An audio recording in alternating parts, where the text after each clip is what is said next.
Shalom, shalom mes frères et mes sœurs dans le Seigneur. Je bénis le nom du grand roi, du Seigneur des seigneurs, du Dieu tout-puissant, du Dieu merveilleux, puissant, amour, saint. Je lui rends grâce et je bénis la manifestation de sa puissance dans la vie de chacun de nous. Je bénis sa présence dans la vie de chacun de nous, son assistance. Il nous conduit, il veille sur nos vies, il nous protège. À lui soit la gloire et la louange dans les siècles sans fin. Amen. Mes frères et mes sœurs dans le Seigneur, nous sommes rassemblés dans le cadre de notre émission Ton pain de la première heure et nous voulons nous laisser conduire par le Saint-Esprit, soit pour donner la parole, soit pour la recevoir. Nous voulons nous recommander au mouvement de l'Esprit Saint pour que toute chose se fasse maintenant par le Saint-Esprit, l'Esprit de Jésus. Il a dit, sans moi, vous ne pouvez rien. Il a dit, mon Père enverra la puissance, le paraclet, le consolateur, le guide, qui vous annoncera toutes choses. Il ne parlera pas de lui-même, mais il prendra de ce qui est à moi pour vous l'annoncer. Il vous enseignera toutes choses et il vous conduira dans toute la vérité.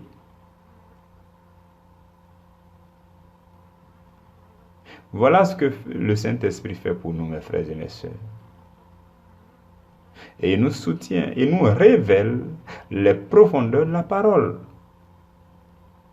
Il nourrit nos âmes, il nourrit nos cœurs, il nourrit notre esprit. Il nous aide à aller dans les profondeurs, avec la parole. Et la Bible dit que sans lui, nous ne pouvons pas comprendre les choses de Dieu. Et ce n'est que par l'esprit de l'homme qu'on peut comprendre les choses de l'homme. De la même façon, ce n'est que par l'esprit de Dieu que nous pouvons comprendre les choses de Dieu. Et ici, nous ne parlons que les choses de Dieu. Il n'y a que l'Esprit de Dieu pour nous aider à les comprendre. Voilà pourquoi nous tous, nous nous en remettons à l'Esprit de Dieu pour qu'il nous guide, pour qu'il oriente toutes choses. Le sous-thème que nous allons méditer aujourd'hui est tiré de Psaume chapitre 147, verset 7, qui dit « Chantez à l'Éternel avec action de grâce. Célébrez notre Dieu avec la harpe. » Et à ce verset, nous allons ajouter un autre passage biblique que nous allons lire. Lévitique chapitre 7, verset 11 à 17. Je lis la parole du Seigneur. Lévitique 7, 11 à 17. La Bible dit, « Voici la loi du sacrifice d'action de grâce. » Donc le livre de Psaume nous avait déjà dit, Psaume 147, verset 7, ce verset-là qui est notre sous-thème, nous avait déjà dit, « Chantez à l'Éternel avec action de grâce. Célébrez notre Dieu. » Et donc le livre de Lévitique va nous donner plus de détails sur ce que c'est que action de grâce, puisqu'il nous a demandé de chanter Dieu, de célébrer Dieu avec action de grâce. Ce que nous sommes en train de voir, c'est la meilleure façon de louer Dieu. Suivez-moi bien, frères et sœurs. Suivez-moi bien pour que le Saint-Esprit nous enseigne. Hier, nous avons parlé de deux volets, de deux choses sur lesquelles la véritable louange s'appuie. Si vous voulez être des gens qui louent véritablement le Seigneur, la louange s'appuie sur deux choses. La louange s'appuie sur l'expression de votre reconnaissance. C'est la première chose.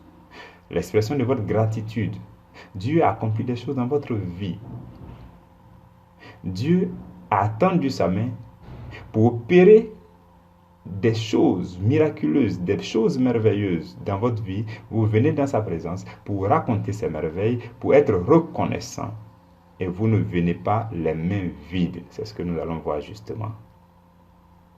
Vous voyez. Et la deuxième chose sur laquelle s'appuie une véritable louange, c'est le fait que nous sommes conscients. Nous nous rendons compte que Dieu a parlé à travers sa parole. Il a parlé, il nous a fait des promesses.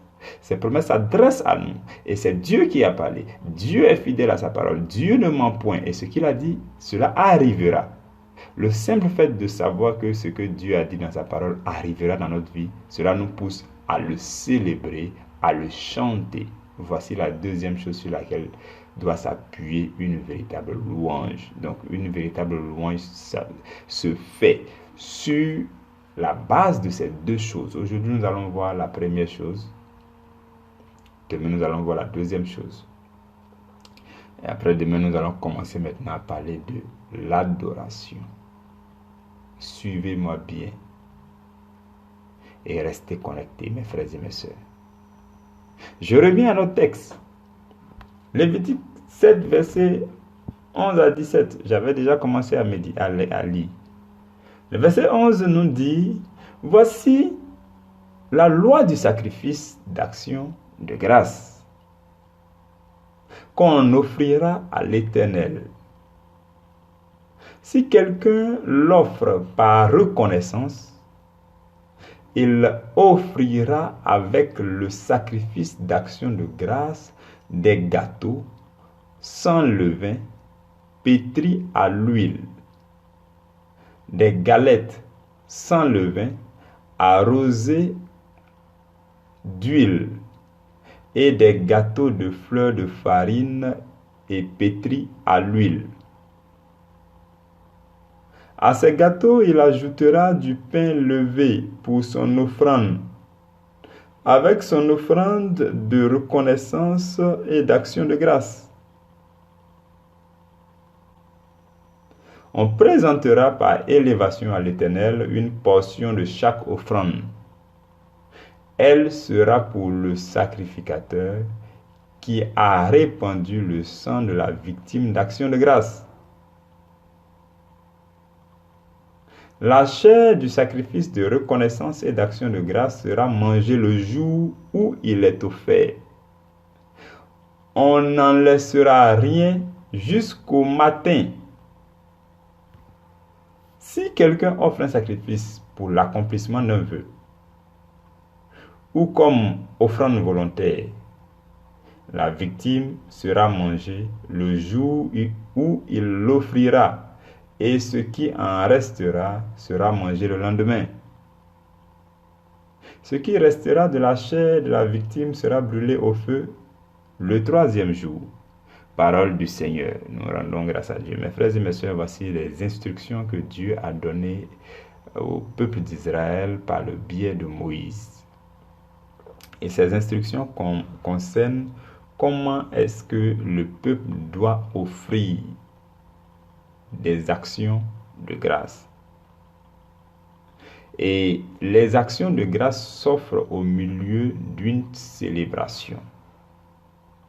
Les actions de grâce, ce sont des actes de reconnaissance. On vient devant Dieu pour lui exprimer notre reconnaissance pour des choses qu'il a accomplies dans notre vie.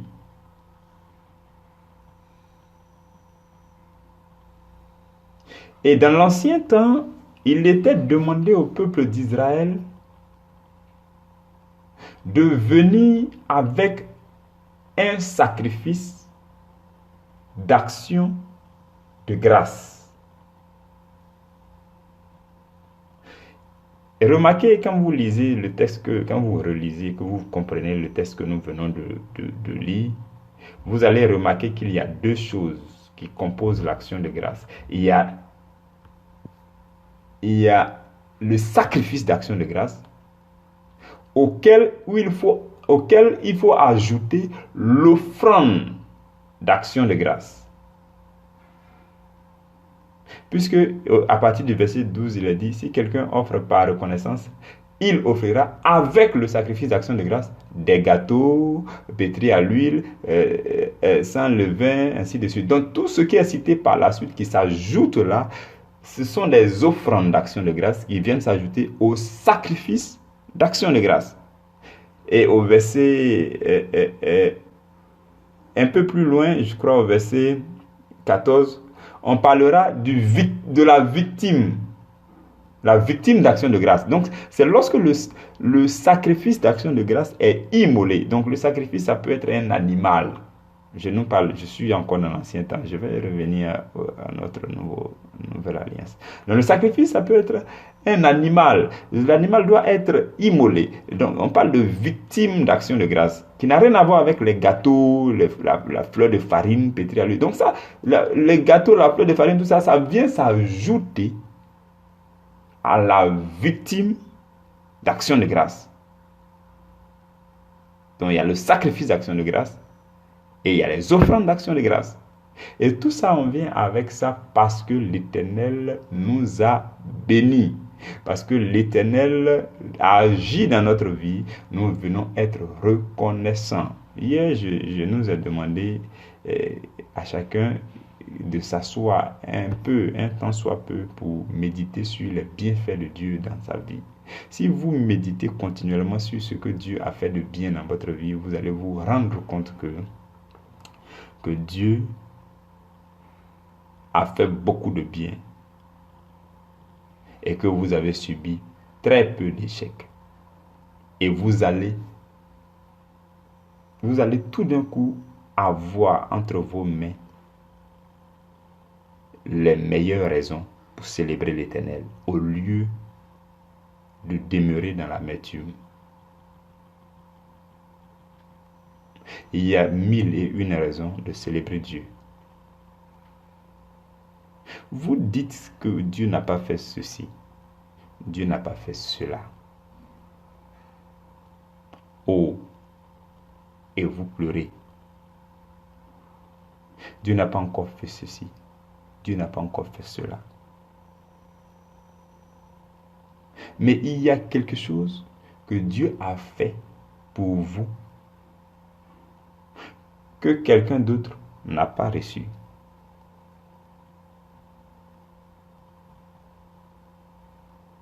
La simple capacité de respirer, tout le monde ne l'a pas. La capacité de marcher, de se laver, de se mirer, de faire ses besoins intimes vous-même. Cette capacité-là, tout le monde n'a pas. Et beaucoup cherchent. Rien que ça. Rien que cela. Les gens cherchent. Et rien que cela suffit pour célébrer Dieu. Pour donner à Dieu quelque chose en offrande.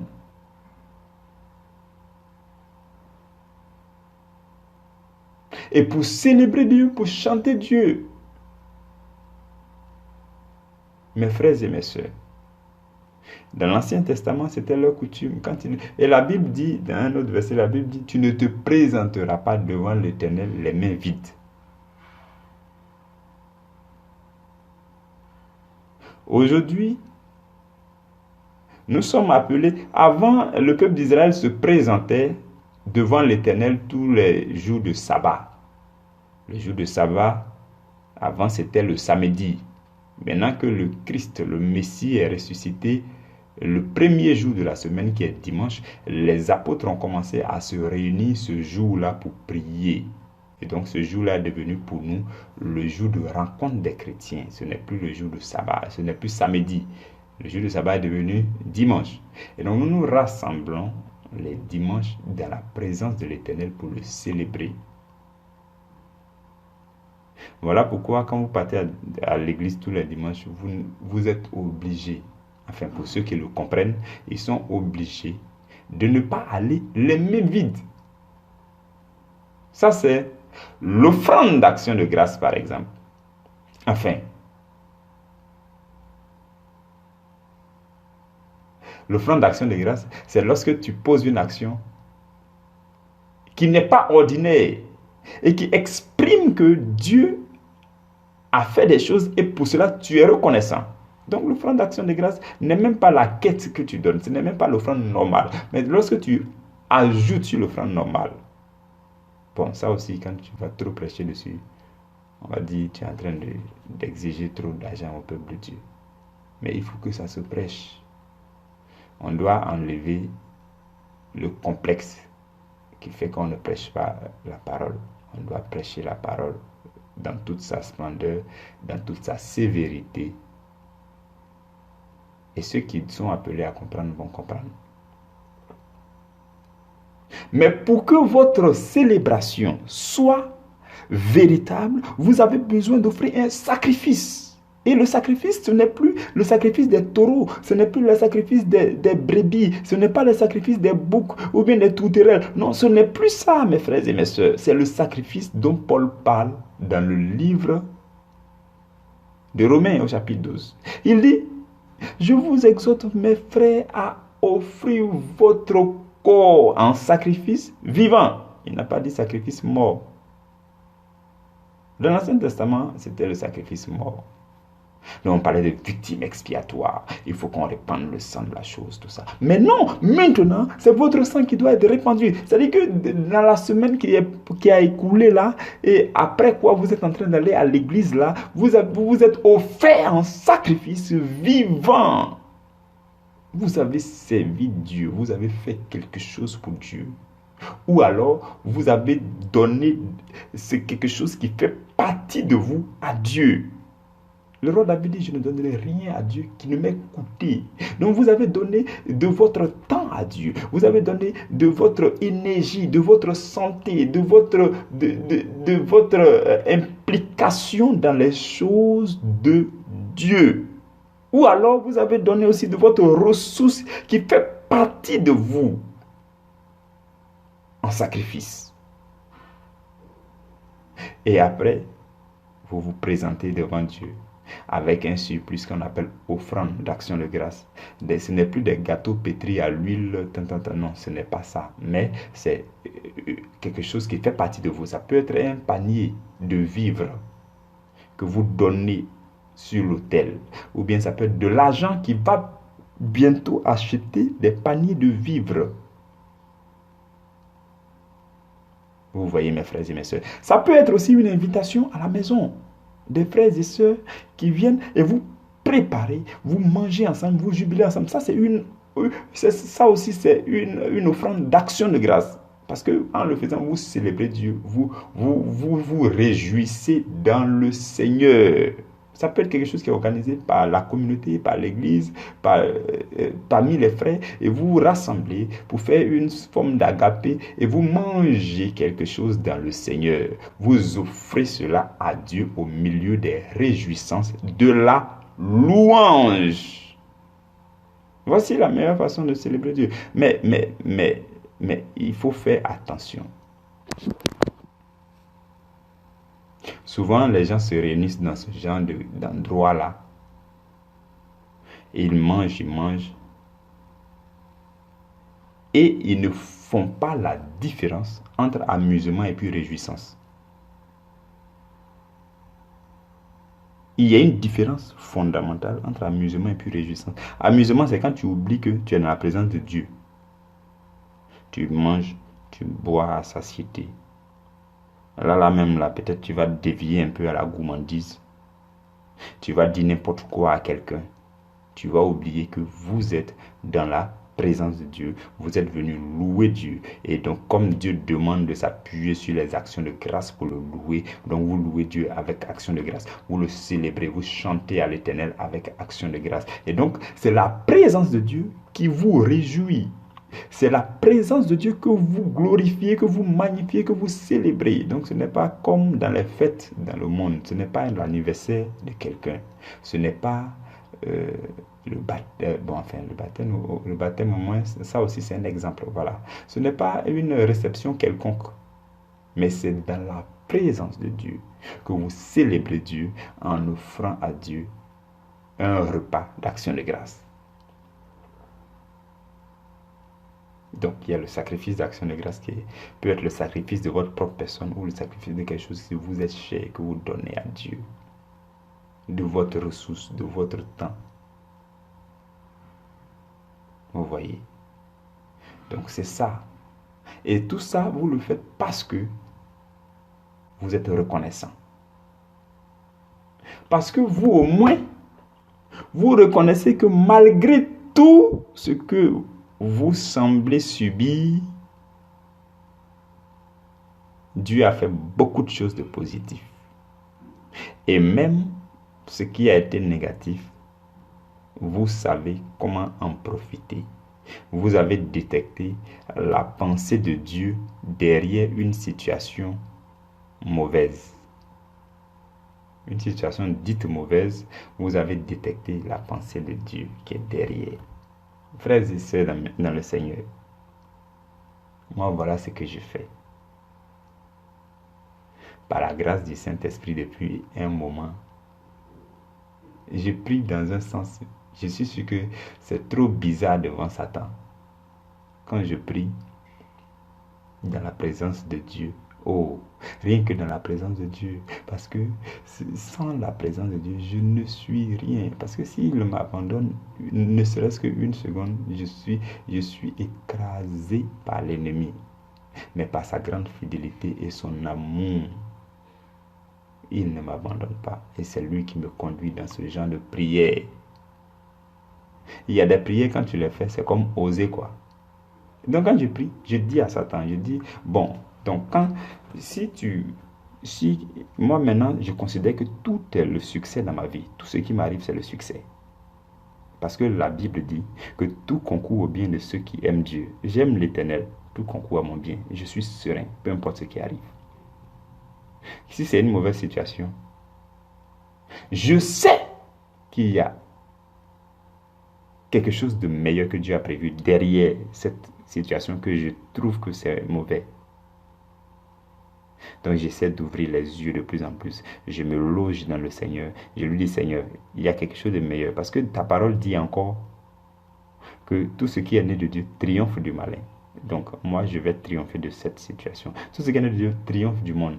Je vais triompher de cette situation. Je sais qu'il y a un message positif. Il y a quelque chose de meilleur. La Bible dit après la pluie, le beau temps. Donc, il y a quelque chose de meilleur dans ça. Je suis serein. Je veux découvrir ça. Je veux comprendre ta pensée par rapport à cette situation. Ce que tu veux m'enseigner. Ça, c'est de 1. Parce qu'il y a la leçon que tu dois tirer. Ça, c'est de 1. En fait, l'échec. Oh, que Dieu me permette que j'enseigne sur l'échec. L'échec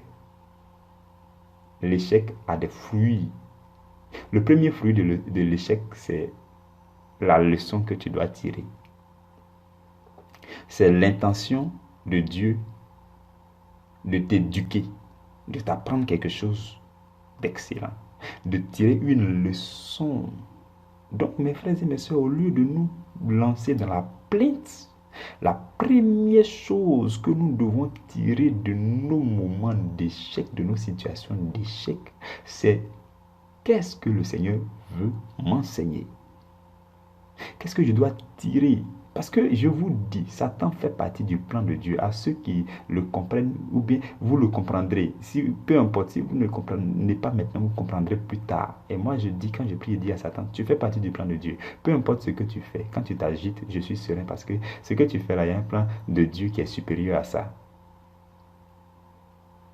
Lorsque Satan se réjouissait, lorsqu'il cherchait à envoyer Jésus-Christ à la croix, à le ligoter, à le frapper, tout ça, Mais il y avait un plan de Dieu meilleur que ça au-delà. Satan avait oublié que pour aller en enfer, il faut mourir. Alors que, selon le plan de Dieu, il faut que Jésus-Christ parte en enfer pour délivrer tous les captifs. Donc, il faut que Jésus-Christ passe par la mort. Et Satan, quand il était en train de conduire Jésus-Christ à la mort, il pensait qu'il faisait bien. Il utilisait les sacrificateurs, les Romains, les soldats pour le frapper, pour le ligoter. Et son plan était très inférieur au plan de Dieu. Dieu disait, je t'utilise pour envoyer mon fils à la mort parce que mon fils doit aller visiter l'enfer. Satan avait oublié qu'il y a un principe qui dit que si tant que tu n'es pas péché, tu ne peux pas aller en enfer. Tant que tu ne meurs pas dans le péché, tu ne peux pas aller en enfer. Donc, il a fallu que Jésus-Christ devienne péché sur la croix pour qu'il entre en enfer. Donc, ce plan de Dieu-là était infiniment au-delà du plan de Satan. Et les plans de Dieu, tout comme ce plan-là, les plans de Dieu sont toujours infiniment au-delà du plan de Satan. Donc, quand quelque chose m'arrive de mauvais, je dis, Seigneur, tu as un meilleur plan qui est infiniment au-dessus de ce que Satan est en train de faire. Moi-même, j'ai été transporté dans la liste. Je suis assis à ta droite avec le Seigneur Jésus. Donc, dis-moi quelque chose pour que je sache que je suis au-dessus de Satan. Donc, quand j'ai prié, dit à Satan, sache que je suis au-dessus de toi. Peu importe ce que tu vas faire, je vais profiter de ça. Et sache que si tu insistes, je vais toujours profiter. Et à chaque fois que tu vas chercher à insister, sache que tu seras en train de m'élever au-dessus de toi davantage parce que je vais toujours triompher, je vais m'abaisser pour que Dieu me montre le message positif, la leçon à tirer, ainsi de suite, pour que j'aille de plus en plus au-dessus de toi. Donc, fais attention. Donc, tu as intérêt à me laisser en paix. Ou bien si tu passes devant moi des résistances, sache que je vais leur triompher et puis je serai encore au-dessus de toi. À toi de choisir.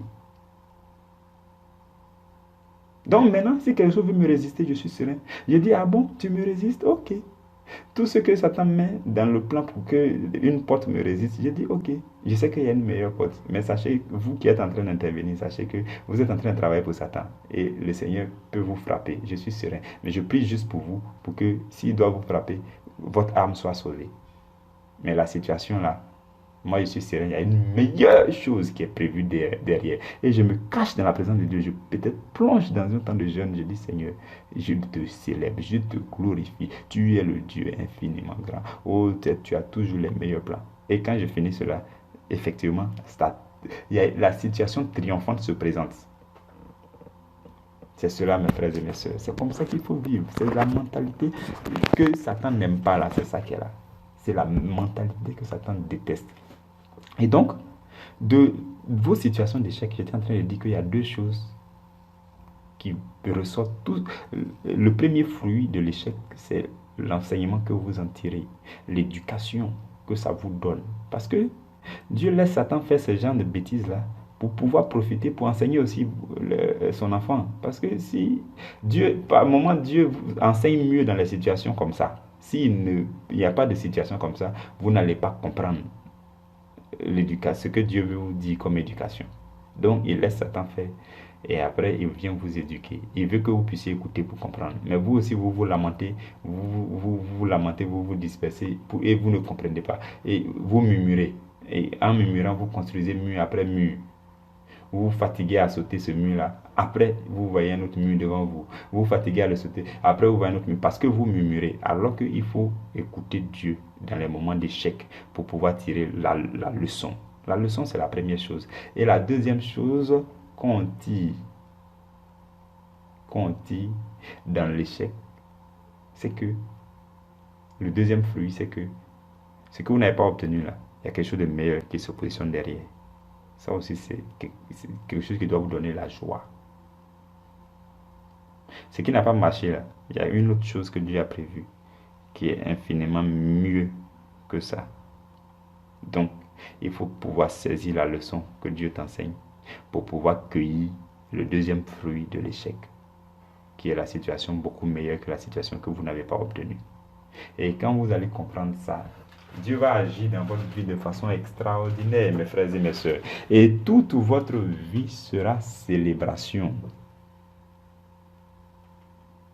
Je ne sais pas de quelle situation tu te plains, mais je veux que tu te calmes et que tu regardes la volonté de Dieu dans cette situation. Qu'est-ce que Dieu veut? Peut-être que dans ton cœur, Dieu n'a pas encore vu que tu as accepté l'éducation qu'il veut te faire. Il veut te donner une instruction, une leçon que tu n'as pas encore saisie. Mais tu continues de murmurer, tu continues de te plaindre. C'est ça. Si nous comprenons tel que je viens d'expliquer, toujours nous allons venir avec des actions de grâce. Mes frères et mes soeurs, les actions de grâce aussi, c'est quand Dieu te fait du bien. Je n'ai pas envie de vous donner Galates chapitre 6, verset 6.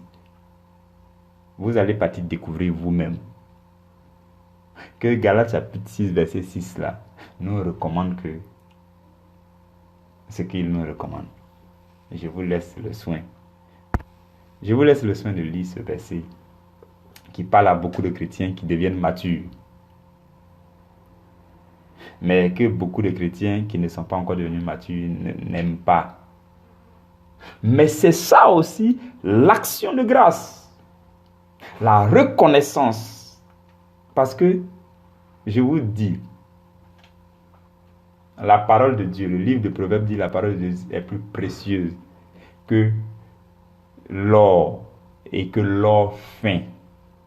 Ce que la parole vous enseigne là, ça vous permet de récolter des fruits que vous ne pouvez pas tout de suite dire voilà ce que j'ai récolté, voilà ce que j'ai récolté. Vous ne pouvez pas détailler ce que la parole de Dieu vous permet d'obtenir, mais ça vous permet de ranger votre vie, ça vous permet de faire fructifier votre vie, ça vous permet d'ôter des impuretés de votre vie, ça vous permet d'être meilleur. Et en étant meilleur, vous amassez de plus en plus de fruits qu'on ne peut pas estimer. Mais en réalité, ça vient de la parole que vous avez entendue. Et pour ça, vous pouvez être reconnaissant envers qui de droit, envers celui qui le mérite, selon votre cœur. Et c'est en cela que, dans cette reconnaissance, qui vous fait que vous vous réjouissez dans le Seigneur, tout ça, dans cette reconnaissance, le Seigneur voit que vous avez compris ce dont il veut parler. Vous avez compris comment il vous bénit. Et vous le faites davantage pour qu'il vous bénisse davantage. Je prie que la grâce de Dieu demeure sur vous. Le plus souvent, j'ai du mal à enseigner sur. Je pense que je dois apprendre à enseigner sur tout ce qui concerne le fait de donner, que le chrétien doit donner. Il faut que j'apprenne à enseigner dessus. Moi-même, tout ce qui est à faire, le chrétien doit donner, là, je ne suis pas dedans. Mais je dois rentrer dedans, parce que ça bénit le peuple. Si je me cache derrière WhatsApp pour enseigner, Paul dit, ce n'est pas pour moi un sujet de gloire, mais c'est parce que la nécessité m'en est imposée. Et je le fais avec joie, sans attendre quelque chose en retour. J'aurais pu faire une église. J'ai plusieurs possibilités de faire une église pour rassembler beaucoup de personnes. Ou bien une communauté pour rassembler beaucoup de personnes. Juste pour guetter leur revenu. Mais non, ce n'est pas pour moi un sujet de gloire. Ce n'est pas, je ne peux pas me laisser ôter ce sujet de gloire. Parce que la nécessité m'en est imposée, je veux annoncer librement l'évangile de Christ. Que la grâce de Dieu demeure avec vous. Demeurons connectés à la parole de Dieu. C'est la meilleure chose. Amen.